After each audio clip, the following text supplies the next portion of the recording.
Why are Trump tariffs causing the Australian dollar to fall and our stock market to crash? Now, people have been asking me this all day, so I'm going to break it down for you right now. There are 5 reasons why this is happening. First, the Australian economy relies heavily on goods, especially commodities such as iron ore and coal.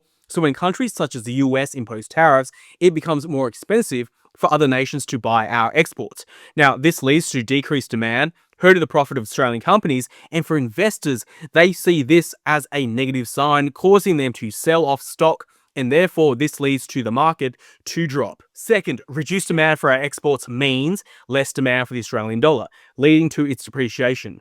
Additionally, during global uncertainties such as trade wars, investors often flock to safe haven currencies such as the US dollar. So what does this do? This further weakens the Australian dollar. Thirdly, tariffs introduce unpredictability into global trade. Now, markets, they don't like uncertainty. And what does uncertainty create? It creates fear. And this fear is due to escalating trade wars. Now, all this does is reduce business investments and consumer spending. So when everyone stops spending, this slows down the overall economy and negatively impacts stock markets and currencies. Fourthly, China. Now, China is a major trading partner of Australia. And what does China do? They buy our raw materials such as iron ore and coal, and they process this raw material into manufactured goods.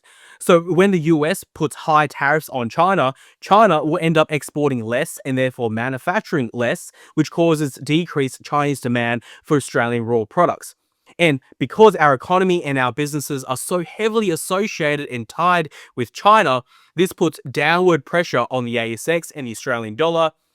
And I hate to break it to you, but this is getting worse because breaking news just now, President Trump increased US tariffs to China to 104%. Finally, number 5. In times of economic uncertainty, investors move their investments to perceived safer assets such as gold and the US dollar.